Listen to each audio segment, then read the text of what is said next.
thing I've talked about a lot this year, it's definitely Pokemon. For nearly half of the entire year, it's been nothing but Pokemon this, Pokemon that, random Delibird, worst Unova Pokemon, annoying fanboys, and a 3.5 hour long top 100. My god! Well, it's been a while, so I think it's about time I made another Pokemon related video. After all, why should the fun stop so soon?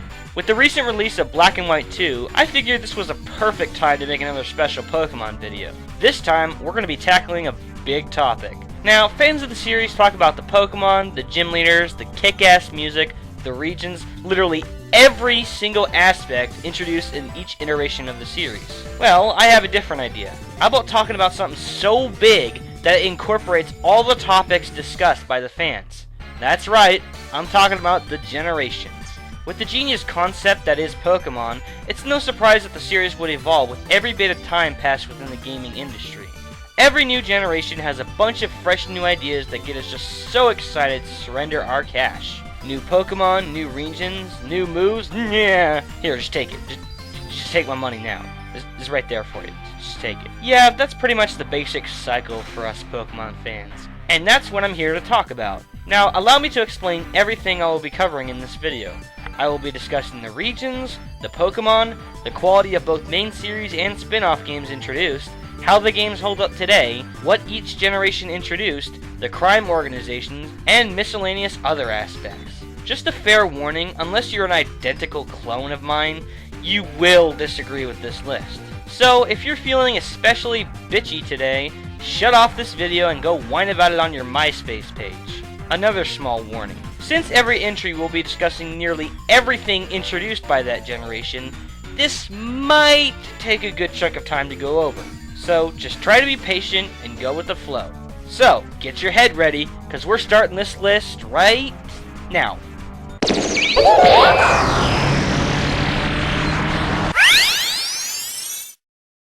Before I start this entry, I need to get something real quick. Hey Adam. Oh hey Logan, what's up? I hate to bug you, man, but could I borrow your flame shield? Sure. What's the situation this time? Pokemon. Ah, I see this is serious business. You have no idea. Alright, here you go. Hey, thanks. Wait. How did you... Your editing program allowed me to use your warping powers for a day. Huh. Well, alright then.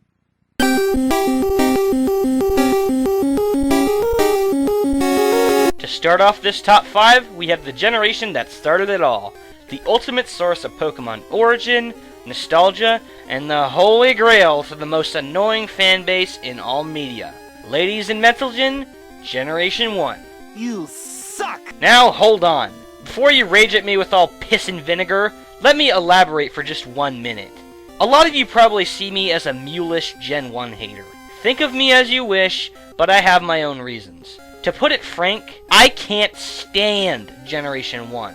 Rather than leaving you hanging on that negative verdict, I really should explain myself. I'm warning you all right now. If you can't stand to hear your precious Generation 1 get criticized, leave immediately. I am showing no mercy. First, let's go over the primary topic, the main series installments. Okay, I'm not going to beat around the bush. I'm going to give it to you straight. Pokemon Red and Blue are two of the most archaic, outdated, and downright flawed video games I have ever played. Archaic gameplay, severe lack of strategy, unspeakable balancing issues, and an untold amount of sporadic glitches. Simply put, these two games are beyond flawed by today's standards, and they have aged horribly. Since these two games are old, most of us should come to expect that, and strangely enough, a good chunk of fans accept this fact. However, it seems not all of us concur with this statement. Look, I know that millions of fans grew up with this generation, and if you love either of these games, then kudos to you. Like what you want, I won't chastise all of you civil fans for it. Then there are those other fans, the most annoying fanboys of them all. The species also referred to as Gen 1ers. Look, you have every right to love these games, I realize that. But don't you dare say that they're the highest quality games in the series, because that is total horse shit. Now, I could go on about how insufferable the Gen 1 fanbase is, but all of you already know how damn annoying they are. And if you need any further proof, just look at the comments on every single Pokemon video in existence. But anyway, back to Red and Blue. Quite frankly, I find very little enjoyment in Red and Blue. The main contributor to my negative opinion lies in Red and Blue's gameplay. Yes, I know that Red and Blue introduced the legendary formula and battle system of the entire series. And I thank Red and Blue for the insane amount of innovation that they introduced to this industry. Don't get me wrong, I'm sure Red and Blue were amazing for their time. But it's the total opposite today. Now, before you try and bring up that you have no right to judge it, you weren't around to experience it, crap, there's something you need to know. Blue was my second Pokemon game, so I know what it's like to grow up with these two games. Even so, I still look past the nostalgic memories and firmly acknowledge that these games are crap. The mechanics of Red and Blue are garbage. First of all, there was hardly any strategy. You barely had any freedom with your Pokemon. Aside from the expensive vitamins, there was no way you could influence your Pokemon's base stats. None whatsoever. Another thing that pissed me off is how both the Pokemon's special offense and defense were combined into one fucking stat. Like, are you for real? That's bullshit! If anyone ever tries to tell you, in Red and Blue, I became the Pokemon champion by using a complex strategy, they are flat out lying. Since you could hardly do anything about the Pokemon's stats, there is nothing that keeps your Pokemon's strength unique. It's the same fucking thing every time. But wait, that's not everything. I really should address the balancing issues. The one thing that sums it all up are the psychic types. Since their moves are resisted by no types other than itself, as well as their only weakness being bug, that's really a fucking problem. Psychic types in Gen 1 were more broken than the Spark ability and Meta Knight combined. The only things I like about Red and Blue are the music and some of the glitches, particularly Missing Number. But really, that's about it. Because of these flaws, I really don't care for Red and Blue. Bitch and moan at me all you want, but you're not going to change my mind. I would say the same thing about Yellow, but it has a certain charm to it that has yet to be replicated, unlike Red and Blue. I can find some enjoyment out of Yellow, but it's still not my cup of tea. Moving on to the spin-offs. Generation 1 had 6 spin-off games. Hey You Pikachu, Pokemon Stadium, the trading card game, Pokemon Puzzle League, Pinball, and Pokemon Snap. I can't go over all these games in ridiculous detail, as that would leave you watching for days. So I'll just briefly go over them. Hey You Pikachu is actually a guilty pleasure of mine. I played it a lot back then, and I still have fun with it today. Sure, it might be kind of stupid, but it can actually be rather enjoyable at times. I've never actually played the trading card game, but it seems to be rather decent. Puzzle League is essentially a repackaging of Tetris Attack. Unoriginal, yes, but it's still fun nonetheless. Pokemon Pinball is a lot of fun. After all, it's pinball. There's not much that can be said, but it's worth looking into. I personally don't care for Snap as much as others do, but it can be enjoyable at times. Then there's Stadium. Admittedly, Pokemon Stadium is actually pretty damn good. It has some addicting minigames, and the gym leader castles are pretty fun. Unfortunately, Stadium is the highest amount of fun I have with the Generation 1 game, as ironic as that is. Now time to talk about the region and the crime organization. The region introduced in Generation 1, also known as Kanto, is rather hit or miss for me. Sure, it's a good-sized region and all, but most of the locations are just unmemorable to me. The only places that really stand out are Cerulean Cave, Lavender Town, and the Pokemon Mansion. All the other locations are just meh to me. Also, am I the only one that is absolutely sick of Kanto being revisited in every generation? Okay, I can understand why people would like that, but I'm getting sick of seeing Kanto all the fucking time. Just knock it off already! Now for the crime organization, Team Rocket. Okay, in the anime, Team Rocket's funny as hell, but in the Generation 1 games, they're just so ordinary. Unlike every other crime organization, Team Rocket has never really done anything extreme, or even out of the ordinary for that matter. Yes, I'm aware they've done some interesting things in the manga, but I'm referring to their actions within the games. Just like the region, I find Gen 1's crime organization to be the weakest in the whole series. Now to talk about what you really want to hear. The Pokemon that were introduced in Generation 1. Gen 1's roster is the second largest in the entire series. With 151 Pokemon introduced, there are certainly a lot of choices. But it's like they say, quality over quantity. And this phrase is shown immensely in Gen 1. In all honesty, I don't care much for the majority of the Generation 1 Pokemon. There's only a small handful that I actually really like, such as Blastoise, Gengar, Lapras, and Mew. Most of the others I either hate or just merely shrug off. As if I haven't already pissed everyone off enough as it is, here's something that's really going to irk you. In my opinion, Gen 1 had the absolute worst roster I have seen thus far. Sure, some of the Pokemon are amazingly creative, such as Kabutops and Starmie, but most of the others look like everyday animals with very little changed about them. I'll show you some examples. Pidgey, it's just a bird. Krabby, it's just a crab. Seal, it's just a fucking seal. I mean, come on! You could at least try to make some changes to them. Look, I'm sorry, but for what's constantly referred to as the best generation of Pokemon, it's really nothing special. As a whole, Generation 1 is just a mess. Horrible game mechanics, uncreative Pokemon, and it's nothing but a putrid taste in your mouth. Flame me all you want, I'm only stating my opinion. And if anyone wants to post troll comments, I'll just have Ben counter-troll for me. Try all you want, you're not gonna win against him.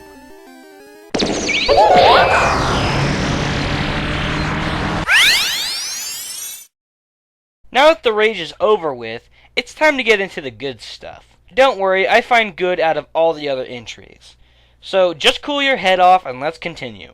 While I had no problem putting Gen 1 at the bottom of the list, it was torture to put this generation so low. But I've made up my mind. Up next is Gen 2.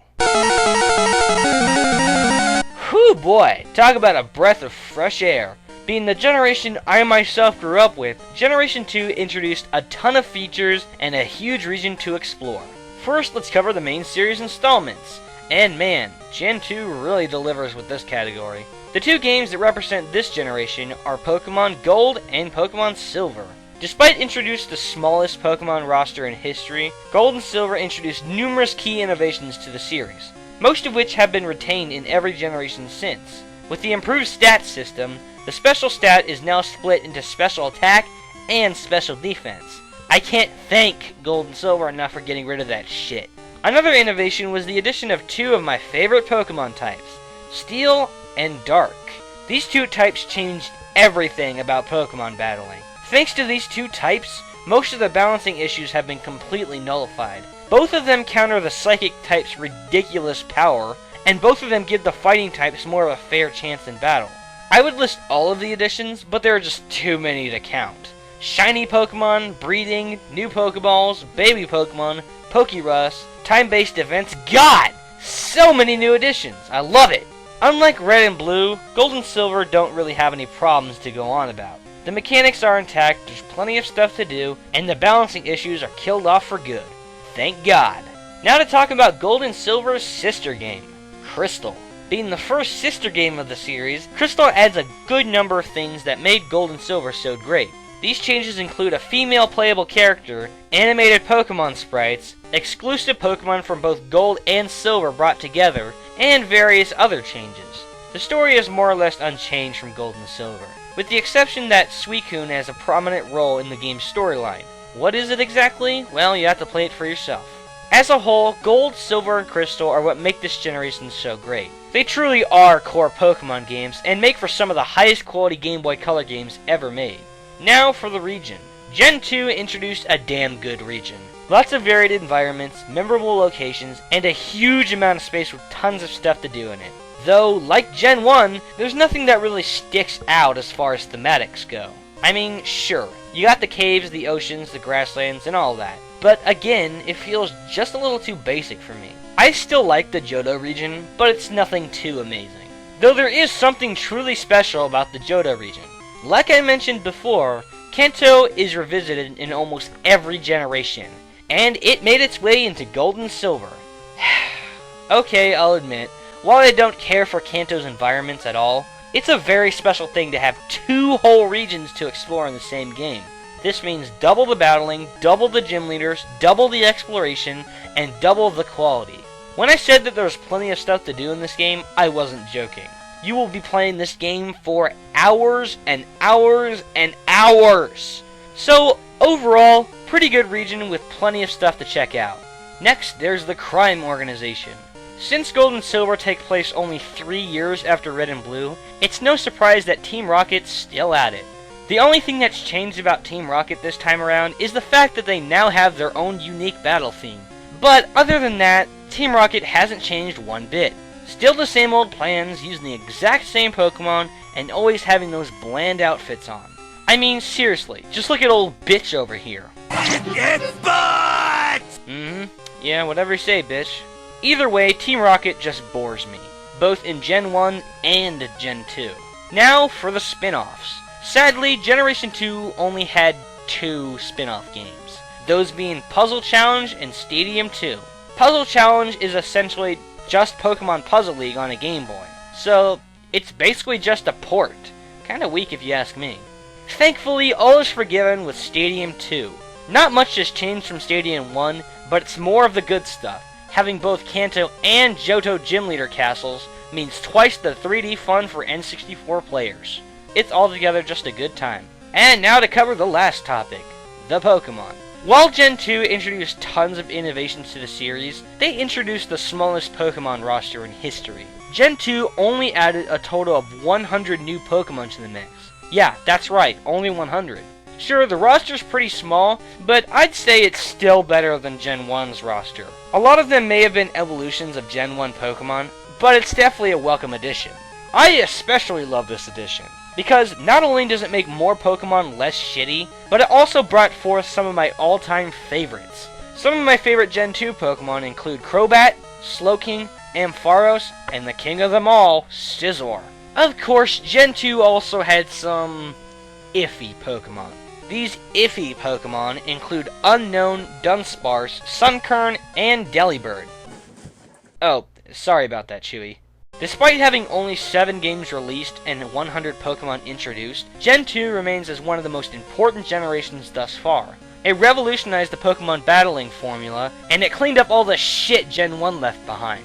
While I grew up with this generation and had plenty of good things to say about it, I stand by my decision. Believe it or not, this was originally going to be number 3 on the list. But the greatness that is the next entry just barely beat it.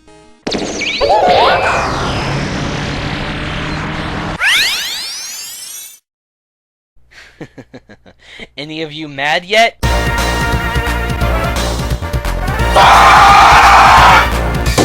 Yes, that's right. I really did just put Gen 5 over the previously mentioned Gen 2 and the masterful Generation 1. For those of you who agree with me, well, good for you. For those of you who oppose, either sit there and take it for what it is, or just shut the hell up! You have no respect for Red and Blue! Those games were amazing, and you know it! The new Pokemon suck, and so do you! You wanna run that by me again, Chief? Are you deaf or just fucking stupid? I just said the new Pokemon suck! You clearly aren't giving Red and Blue the tremendous respect they deserve. As cultural phenomena, those games are automatically amazing. You must be daft if you think these new Pokemons are anything compared to doubting Charizard.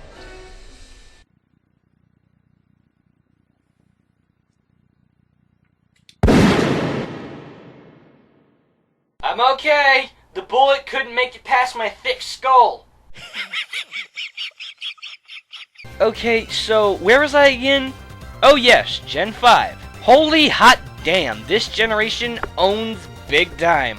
Being the most recent Pokemon generation, Gen 5 stands on the pedestal of top quality Pokemon games. You Gen 1ers can hate Gen 5 all you want, but it is the highest quality generation thus far. Seeing how that is, I have plenty to say about Gen 5. Alright, Black and White are first. Oh my god, this is more like it.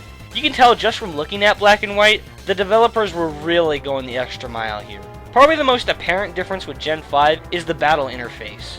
Before, it was just nothing but sprites. Well, most of it still remains in sprite form, but now they've met a perfect blend between 2D and 3D.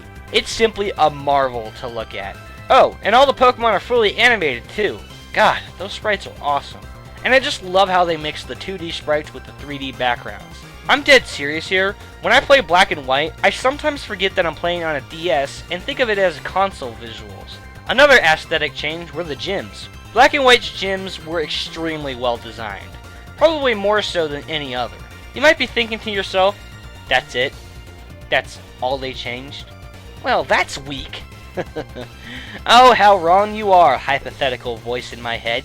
Black and White introduced a few new game mechanics to the series. First, triple and rotation battles. Some see these as pointless additions, but I really don't agree. Triple battles are insanely fun to partake in, and it's nice to finally see more than 4 Pokemon out and ready for action. Same goes for rotation battles as well. Rotation battles are battles in which each trainer must constantly shift each of their Pokemon in and out of play. I don't enjoy them as much as triple battles, but these are the kind of battles that keep you on your toes. With rotation battles, the main factor that determines victory is trying to outsmart your opponent. Alright, you bastard, I know you're gonna switch to Infernape. Not today, monkey boy!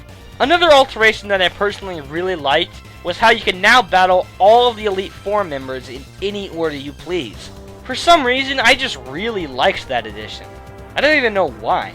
Also, thank you for making TMs reusable.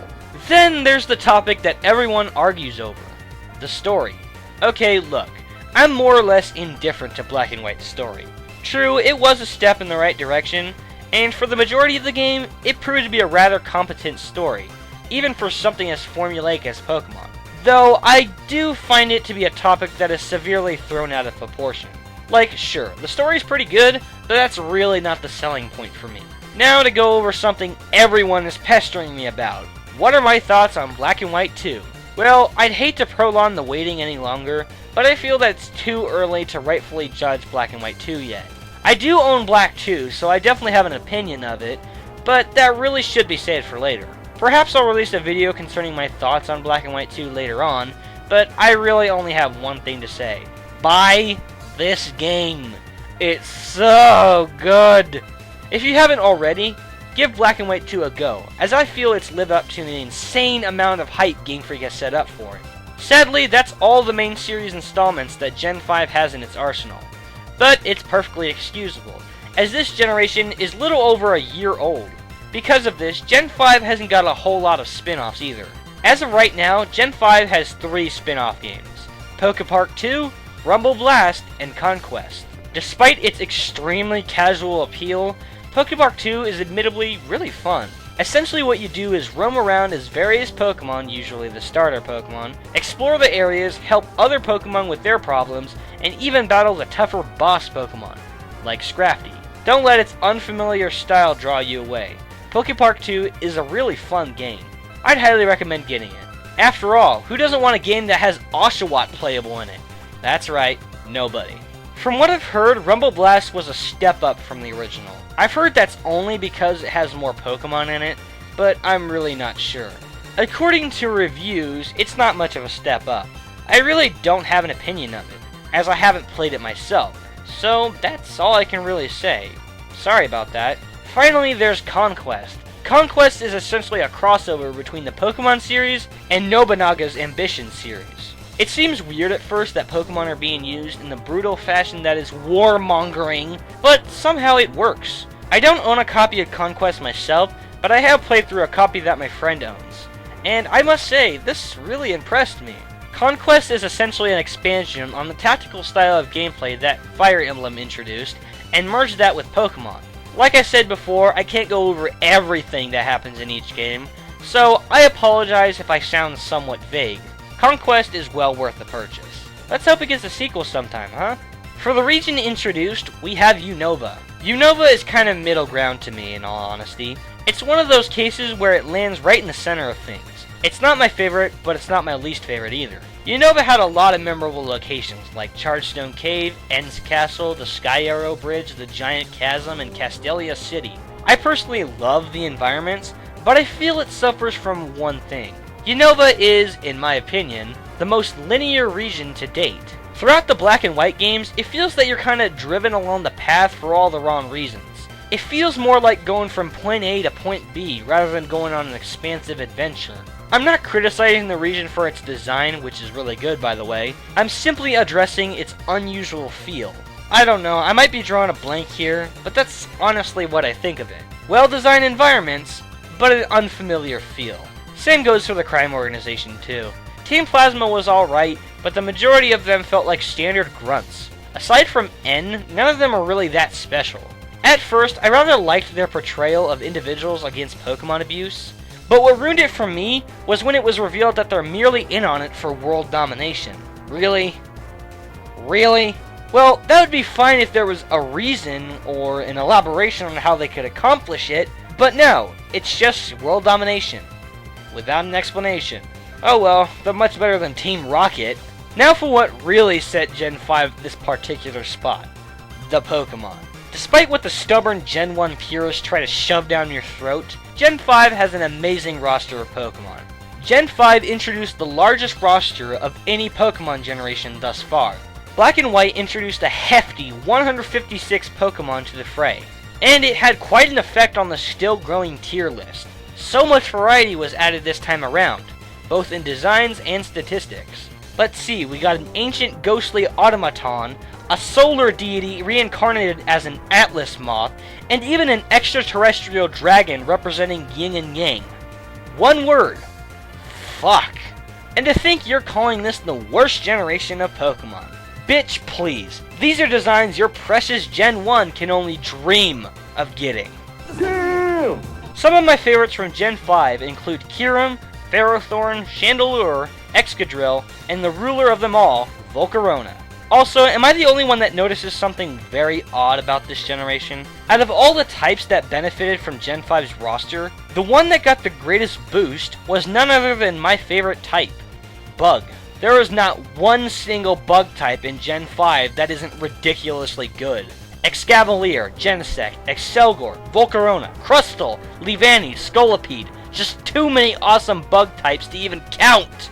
Gen 5 gave bug types some much deserved attention, and I very much appreciate that. Sure, Gen 5 does have some shitty Pokemon such as Emolga, Purloin, and Sharpedo fodder, but that doesn't even hold a candle to how many good Pokemon were introduced. A lot of people criticize the Gen 5 Pokemon, but I'm clearly not one of them. So all of you can go on ahead and give Gen 5 all the shit you want, but it's not going to change a damn thing. The future of Pokemon looks bright, and Gen 5 is leading the way. Keep it up, Game Freak. You have my full-on support.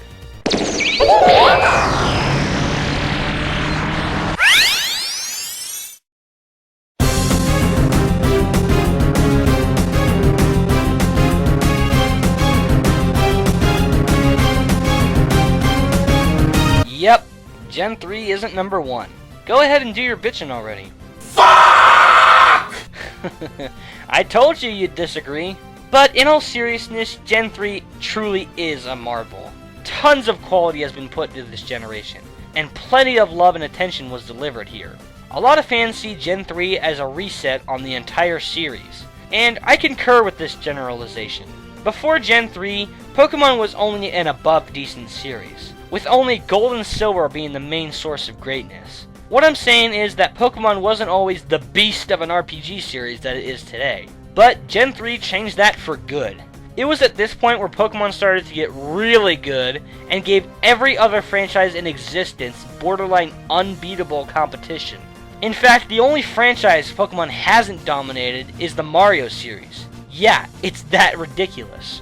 But enough about Pokemon's successes. It's time to talk about the main topics. And my god, there's a lot to talk about. First, I'll examine the dominators of the Game Boy Advance library, otherwise known as Ruby and Sapphire. If you thought Gen 2 was innovative, you haven't seen shit yet. Gen 3 essentially gave the entire franchise a new kick-ass makeover, both in visuals and game mechanics. For one thing, Generation 3 introduced double battles, where two of your Pokemon can take down the enemy as a full-on tag team. This gave the series a much-needed upgrade. Double battles changed how one could go on about utilizing strategy. using Follow Me alongside Focus Punch, and even Earthquake with Protect. It's much more than taking down a simple enemy right in front of you. It's about planning the perfect strategy to crush your opponent mercilessly. An even more important addition, the Pokemon data structure was given a complete overhaul. Gen 3 introduced these little things called natures. What's so special about them, you ask? Oh, nothing really. It just finally gives your Pokemon some damn personalities. Different natures affect every single stat differently, meaning almost every single Pokemon can have something that's statistically special about them. It finally feels like each Pokemon is different, rather than them doing the same shit over and over again. So yeah, that's one innovation. Got anything else? Yep, abilities, baby! In the intensity of strategic Pokemon battles, abilities come along to affect literally everything that occurs in that fight. Intimidate? Bam! Down goes your attack. Airlock? No more weather bullshit for me. Sandstream? Eat sand, chumps! Blaze? Burn, motherfucker, burn! You see what I mean? The natures and abilities introduced in Gen 3 give so much personality to each Pokemon. Their stats always end up differently, and it gives them distinctive characteristics. It's a lot more complicated than one would think. Nowadays, the strategic nature of the Pokemon series has gone way past just simply choosing an attack command. And we have Ruby and Sapphire to thank for that. Loads of new moves, Pokemon, berries, and more. Now for the sister game, also known as Emerald. To put it straight, Emerald is like Crystal on Mega Mushrooms. Like what Crystal did for Gen 2, Emerald expanded upon what made Ruby and Sapphire so awesome. Smoother Pokemon animations, rematchable gym leaders, having Groudon and Kyogre catchable, having both villainous teams going against you, as well as the all-new Battle Frontier. Ah, what a great game. Wouldn't you say so, Ben?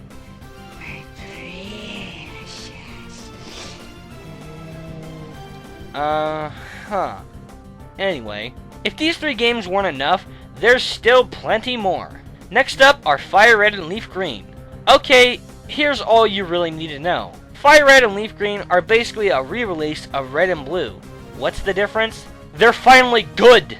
Gen 3 took these archaic heaps of shit and updated them with all the additions that Ruby and Sapphire already introduced. Every little detail from Red and Blue are remained intact, so there was nothing in Red and Blue that you can't see in Fire Red and Leaf Green. Seriously, every single pixel and every bit of sound has been beautifully remastered into this glorious remake duo, giving me yet another reason to never go back to Red and Blue. Let's go over the new region introduced, Hoenn. Hoenn is a phenomenal region, a great sense of variety and some truly memorable areas. Meteor Falls, the Sky Pillar, Sutopolis City, Mount Chimney, Shoal Cave, the Abandoned Ship, just awesome locations everywhere you go. Hoenn was also the first region to introduce weather changes. Heavy rainfall, scorching sunlight, and raging sandstorms all give this region a bit more life than most others, definitely giving the player a greater sense of environment. Though, the worst part of Hoenn, and the reason for it not being my favorite, lies in one tiny little detail. There's too much fucking water! I hate all this damn water! Why are there always so many tentacles? Why? Sorry for that outburst, folks. So yeah, Hoenn's awesome, but it's not my absolute favorite region, thanks to all that fucking water. Up next are the two crime organizations introduced in Ruby, Sapphire, and Emerald. Team Aqua and Team Magma. Now, Team Aqua and Magma may not be my absolute favorite crime organizations, but they're a huge step up from boring-ass Team Rocket. For one, there are now two evil leaders as opposed to just one big mafia boss, both having different goals throughout the storyline. Archie wishes to expand the sea, and Maxie wishes to expand the continents. Personally, I prefer Team Magma over Team Aqua. Why? Two reasons. One, they wear red outfits, and red is awesome. And two, Maxie is just cooler in my opinion. Plus, I'd love for him to accomplish his goal and get rid of all that fucking water. Moving on to my favorite part of Gen 3, the spin-offs. Gen 3 had tons of amazing spin-offs. Pokemon Ranger, Mystery Dungeon, Troze, and even a new pinball game. Instead of going over every one of these spin-offs, I'll only talk about two of them. These two games are Coliseum and XD, Gale of Darkness. Unlike the majority of the Gen 3 fanbase, I find XD and Colosseum to be the greatest games introduced in Generation 3. God damn, I love these two games. The concept of catching shadow Pokemon and purifying their hearts was something I found rather enjoyable. I know a lot of people hated it, but I'm really different. I just found XD and Colosseum to be extremely entertaining. They just have some kind of charm to them. I just love it. The shadow Pokemon, the soundtracks, the region, and especially the crime organization. All fantastic. I'll talk more about Colosseum and XD another time, because I really should wrap all of this up. Let's finish this up with a Pokemon introduced in Gen 3. And my oh my, do we have a killer roster here.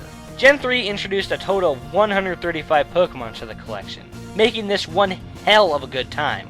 Some of my favorites from Gen 3 include Blaziken, Flygon, Sceptile, Rayquaza, and of course, Deoxys and his dope forms. Honestly, there's not a whole lot of bad Pokemon in Gen 3. Aside from the obvious contenders like Spinda, Sableye, and this little chunk of Wingull fodder. Though, these shitty Pokemon don't even affect the greatness of Gen 3's roster. With all the quality put towards Gen 3, it's no wonder that it has such a huge following. If you're looking for some quality Pokemon goodness, Gen 3 is one of the finest points to start out with. Though Gen 3 in all its greatness doesn't even compete with the #1 spot. You know what it is already, so let's dive into it.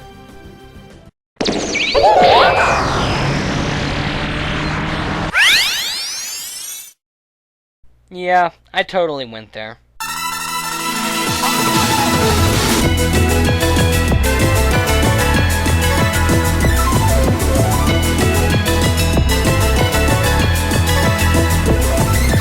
Oh boy, you know it! Generation 4 is the king! Now, some of you civil spectators might be wondering, Gen 4? What, is he out of his mind or something? Well, first of all, yes I am. And secondly, I just can't describe how much I love Generation 4. Out of all the reincarnations Pokemon has had, none have entertained, amazed, or even affected me quite as much as Gen 4 has. Before Gen 4 was introduced, I didn't like Pokemon quite as much as I do today. I mean, sure, I loved it, but I never played it as much as you would think. I knew that there were strategic ways of battling, but it never really worked for me for some undefinable reason. But all that changed when the series jumped from Game Boy to DS. Some say that Generation 4 lacked innovation. I say, why does that even matter? Loads of great stuff was added here, and I'm going to walk you through all of it. Up first are the Kickstarters of Gen 4 and the second best-selling Pokemon games to date, Diamond and Pearl. Oh my god, this was a much-needed upgrade. Diamond and Pearl came along to reinvent Pokemon in ways that most people either don't care about or simply aren't fully aware of. Well, allow me to shed some light on the subject. One of the most apparent changes was in the aesthetics. Diamond and Pearl were the first handheld Pokemon games to utilize 3D environments. Every location and every single battle effect is all 3D animation, and I myself feel that they're well above average. If you're looking for impressive graphic visuals, you're not going to get them in Diamond and Pearl. Shut your face, IGN! You don't know shit! Either way, Diamond and Pearl's style of visuals was definitely a welcome change. Hell, it's so good that the same graphics engine is still being used for games in Gen 5. Yeah, no kidding. But out of all the things Diamond and Pearl introduced, there is one addition that utterly destroys the whole fucking competition. Sure, Gen 3 added abilities in nature, but Gen 4 introduced something just as important. What is this addition exactly? I'll tell you. The Physical Special Split. Oh my god! This improvement was a fucking godsend. In case you're unaware of what I'm talking about, allow me to elaborate. Before Generation 4, the specific form of attacking, whether it be special or physical, was all determined by what type of move it was. For example, fire moves used to be strictly special. Okay, that would make sense for something like Flamethrower or Fire Blast, but for Fire Punch? Yeah, you heard me right. Fire Punch used to be a special type of move. Like, for Christ's sakes, you're punching something! It should be physical, damn it! You wouldn't believe how much that irks me. Well, now that's all over with. Thanks to Gen 4, all types of moves can now be both physical and special. Do you have any idea how damn important that is? Now you can choose any attacking strategy you damn well please, and still keep the beneficial effect. You want a specially offensive Machamp? Go for it. You want a physical Sceptile? Go right ahead. You want a little bit of both? You can do that too. The physical special split literally made the options for battling limitless, and every Pokemon has benefited from it. Hell, some Pokemon that used to suck in Gen 3 are now tools of destruction. The best example I can think of being Groudon. So for all of you competitive battlers out there, you owe a lot of thanks to Gen 4. As far as the standard versions go, I personally think that Diamond and Pearl are the strongest default installments to date. Yes, even more so than Black and White.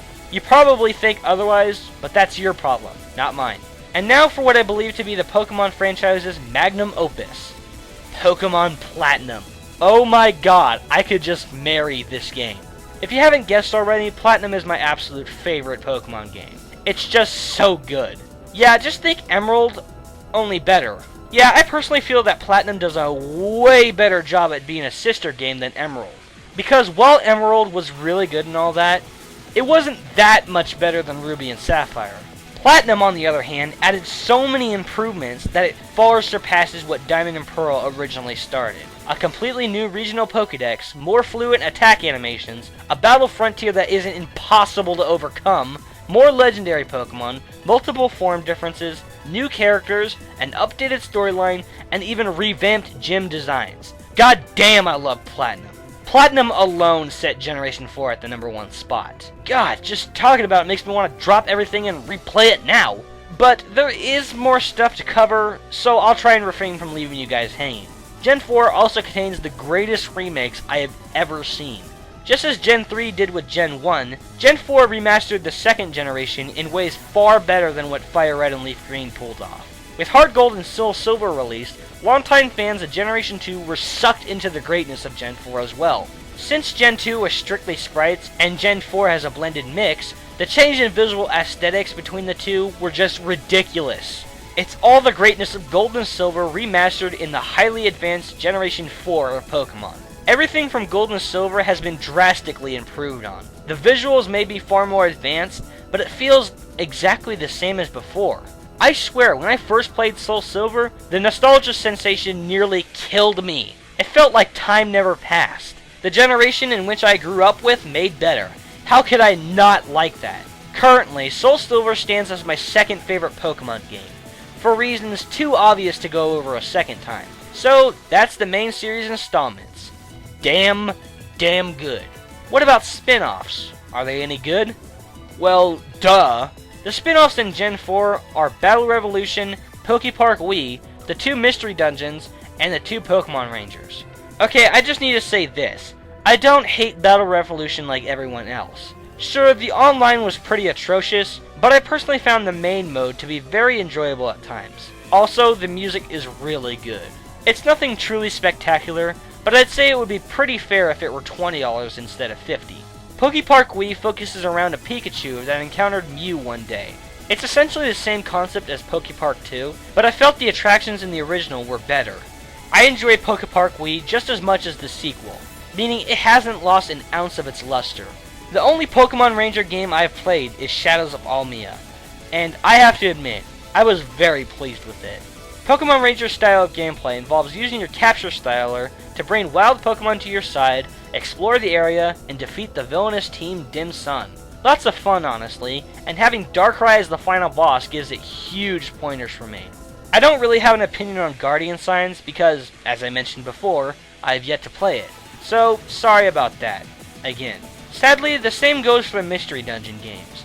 I haven't played Explorers of Times, Darkness, or Sky, but from what I hear among my group of friends, they sound truly amazing. And before you ask, yes, I've heard of Darkrai's role in the Mystery Dungeon games, and he sounds like a real bastard. Doesn't sound like something I would like, but it piques my interest nonetheless. Time for the region and crime organization. Sinnoh is, by far, my favorite region thus far. It has literally everything I look for in a region. Variety and atmosphere, unique and memorable locations, not too much of a certain thing, and plenty of things to do throughout. It's perfectly sized, having a superb mix of free exploration, NPC interaction, and dungeon crawling. Also, I feel the environments were the greatest within Gen 4. I mean, we got Mount Coronet, the 3 Lakes, Snow Point Temple, the Old Chateau, Spear Pillar, the Hall of Origin, Stark Mountain, Turnback Cave, New Moon Island, and the infamous Distortion World. There's not a single location I don't like at least a little bit. In my eyes, the Sinnoh region is just perfect. That's how I myself would describe it. Perfect. Not only does Gen 4 have my favorite region, but it also has my favorite crime organization too. Team Galactic may seem like a bunch of lousy shitheads, but their ultimate goal is unlike any other. Okay, so what is their main objective? Money? World domination? Just trying to be assholes? What? Well, all of it makes sense when you learn more about their leader, Cyrus. Cyrus does not fuck around. His main goal is to use the Creation Trio to destroy the entire universe and recreate it without spirit. Jeez, that's way more threatening than any of the other villainous teams. Cyrus is essentially the original Count Bleck of all things, dedicating his life to destroying the universe with the creators of all existence. That's fucking scary. Plus, his soulless stare is enough to make you shit your pants. God, Lugosi much? And if all these supporting factors weren't enough, Gen 4 is home to my favorite collection of Pokemon ever. Kick-ass starters, loads of awesome designs, uber evolutions to older Pokemon, and the largest and most important collection of legendary Pokemon in the history of the franchise. What about Burmy, Lumineon, Pachirisu, and Cherim? They all suck, man. Okay, fair enough, but what about this one? And this one? And this one? And this one! They're so cool! What's with all these evolutions? Are they running out of ideas or something? That's weak, man. That's weak. If you didn't complain when Gen 2 did it, you shouldn't be bitching about it now. Besides, making classic Pokemon designs that were actually good, even more awesome, is never a bad thing. Especially when you consider how damn strong these evolutions are to begin with. If you need a good example as to how much I love the Gen 4 Pokemon, think about this for a second. 27 of the entries on my top 100 favorite Pokemon are from Gen 4, including the #1 spot. Some of my favorites from Gen 4 include Mesprit, Togekiss, Giratina, Staraptor, Regigigas, Magnezone, Gallade, and my favorite Pokemon of all time, Darkrai. Hell, I love all of them. In fact, there are only a total of 4 Pokemon in Gen 4 that I don't like. The smallest amount of any generation. That's it. The perfect Pokemon generation. It perfects every single category I can think of. The Pokemon, the region, the villainous team, the games, and the overall impact it had on myself, and as well as the entire Pokemon franchise. Just goddamn, Game Freak. You really outdid yourself here. I am Fawful's Minion, and Gen 4 will forever be my favorite Pokemon generation. I know a lot of you hate it, but try to accept my opinion. So be civil, be mature, and play some fucking Pokemon.